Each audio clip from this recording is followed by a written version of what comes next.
Rafale पर CAG की report हुई तैयार। सीएजी ने सरकार को सौंपी रिपोर्ट। बजट सत्र के आखिरी 2 दिन संसद में पेश होगी सीएजी की रिपोर्ट। यूपी उत्तराखंड में जहरीली शराब का कहर जारी, लगातार बढ़ रहा है मौतों का आंकड़ा। अब तक हो चुकी हैं करीब 115 लोगों की मौतें। सीएम ने दिए जांच के आदेश। मायावती का जहरीली शराब से मौतों के मामले पर सरकार पर निशाना। मायावती ने आबकारी राज्य मंत्री जय कुमार जैकी को हटाने की मांग की। मामले की सीबीआई जांच करने की भी अपील।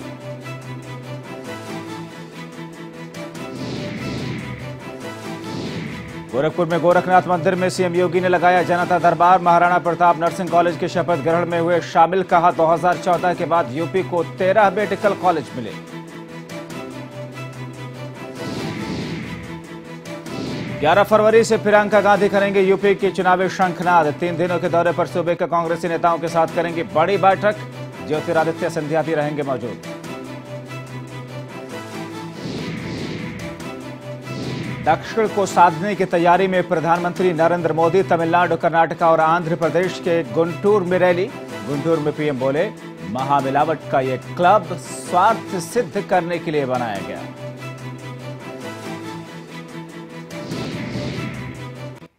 और जम्मू कश्मीर के कुलगामा में सुरक्षा बलों की आतंकियों के साथ में मुठभेड़ खत्म। 4 आतंकवादियों को सुरक्षा बलों ने किया ढेर।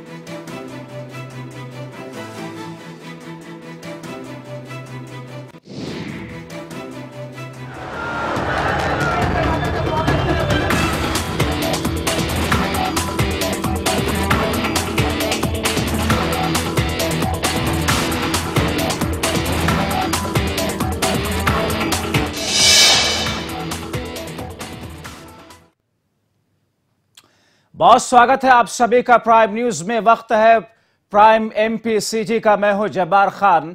छत्तीसगढ़ के कोरिया में नाबालिग लड़की के हत्या मामले में पुलिस को बड़ी कामयाबी हाथ लगी है, जहां पुलिस ने हत्या के गुत्थी को सुलझाते हुए आरोपी को गिरफ्तार कर लिया।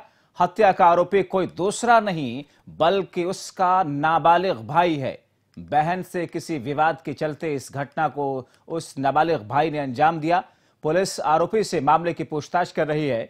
दरअसल 4 फरवरी को चिरमिरी थाना क्षेत्र के हल्दीबाड़ी में युवती को उसके भाई ने संदिग्ध हालत में देखा, जिसके बाद पूछताछ करने पर भाई बहन में तकरार हो गई। इस दौरान आरोपी भाई ने बहन को चाकू से गोद करके मौत के घाट उतार दिया, साथ ही शव को दुपट्टे से लटका दिया।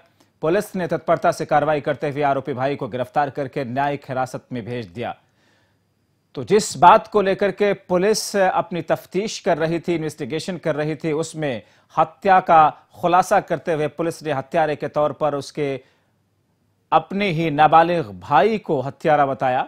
दरअसल इस शख्स ने बहन से विवाद और किसी दूसरे शख्स के साथ में देख लेने की वजह से चाकुओं से गोद करके हमला कर दिया था और फांसी की शक्ल देने की कोशिश की थी, मगर पुलिस ने अपनी इन्वेस्टिगेशन को आगे बढ़ाया और हत्यारे भाई को गिरफ्तार कर लिया। पुलिस ने सुलझा लिया। क्या था पूरा मामला बताइए सर। दिनांक 4 फरवरी को पुलिस को थाना चिरमिरी में सूचना प्राप्त हुई थी कि एक नाबालिग लड़की तिलक दफाई में अपने घर में फांसी के फंदे पर लटकी हुई है, जिसमें पुलिस ने मौके पर पहुंचकर पंचनामा कार्रवाई की और इसमें 302 का अपराध पर घटना को देखते हुए लिया गया थाना चिरमिरी में। इसके उपरांत विवेचना में हमने हम इस जांच में पहुंचे हैं कि मृतका का जो छोटा भाई है वो किसी बात पे इन दोनों के बीच बहस शुरू हुई और लड़के ने आवेश में आकर अपनी बहन का कत्ल किया। सर किस मतलब जो कत्ल किया था, क्या चीज से कत्ल किया था, वो किस तरीके का हथियार रहा? जिस हालत में 100 मिला था उसकी क्या जानकारी मिली? देखिए, लड़की जैसे पता चला लड़की उस समय नहाने के लिए घुस रही थी। जैसे ही इसने दरवाजा खटकाया वो जो कि सीरीज में थी और एक चुनरी को लपेट कर बाहर आई थी और उसी अवस्था में इन लोग की बहस चालू हुई और फिर उसने इसको कत्ल किया। तो आरोपी के द्वारा जो फांसी में लटकाया गया था शव को, क्या मतलब षड्यंत्र रचा था? ये ऐसा था कि लड़के ने अपने बहन के सिर में पीछे 2 बार लोहे की रॉड से वार किया।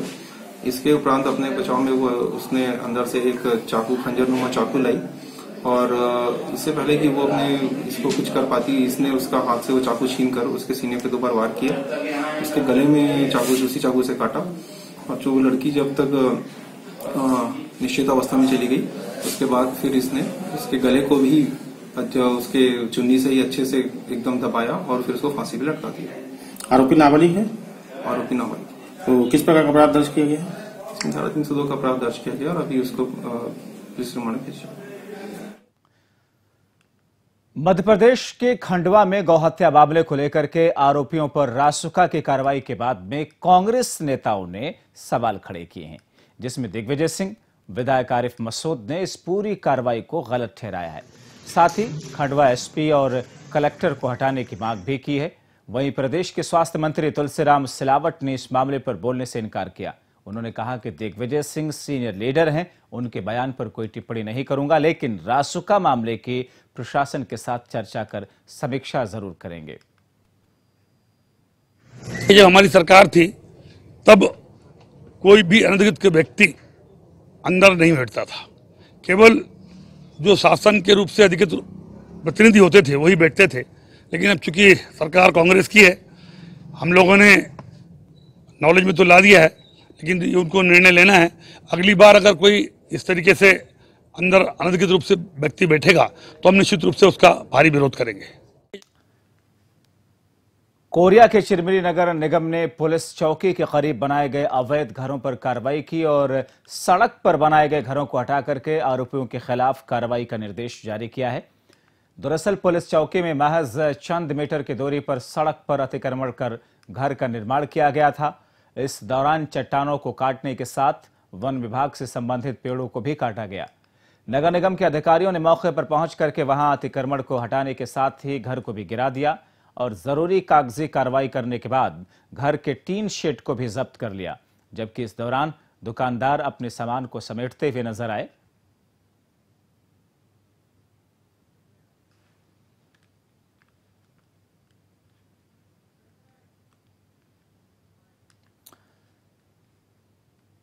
उधर सूरजपुर जिला विकास खंड रामानुज नगर के शासकीय उच्च स्तरीय माध्यमिक विद्यालय तीवरागुड़े में वार्षिक उत्सव का आयोजन किया गया।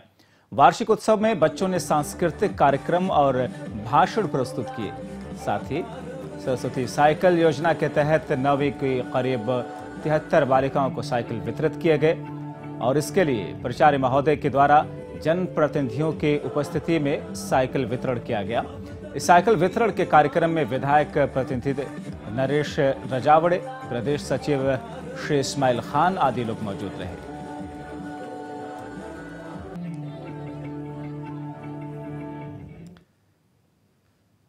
रतलाम के गांव हतानारा में भगवान श्री राम के नवनिर्मित मंदिर हतनारा गांव वासियों को समर्पित किया गया, जहां पर बैंड बाजे के साथ में गंगा जल कलश यात्रा निकाली गई, जिसका गांव वासियों ने पुष्प वर्षा करके जोरदार स्वागत किया।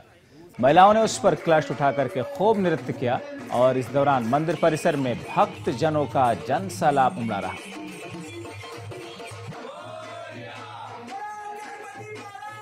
तो दरअसल भगवान राम के मंदिर जिसे बनाया गया और जिसको आम जन को समर्पित किया गया और इस मौके पर एक कलश यात्रा भी निकाली गई। इस मंदिर को गांव वालों को पूजा अर्चना करने के लिए सार्वजनिक रूप से सौंपा गया। अब कलश यात्रा के साथ साथ कुछ इस तरह की तस्वीरें जो दृश्य वहां पर दिखी आपके सामने, जाहिर तौर पर पूरे गांव में एक हर्षोल्लास का माहौल इस वक्त दिखा। छोटा सा ब्रेक लेते हैं, फौरन हाजिर होते हैं। आप देख रहे हैं प्राइम मध्य प्रदेश छत्तीसगढ़ से जुड़ी हुई खबरें।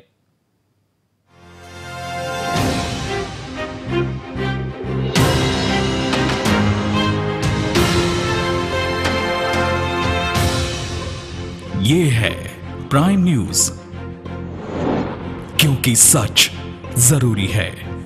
डॉक्टर ऑर्थो आयुर्वेदिक तेल और कैप्सूल, घुटना, कंधा या कमर, चाहे जैसा दर्द हो, ये मुझे देता है दर्द से पूरी आजादी, एक भरपूर जिंदगी।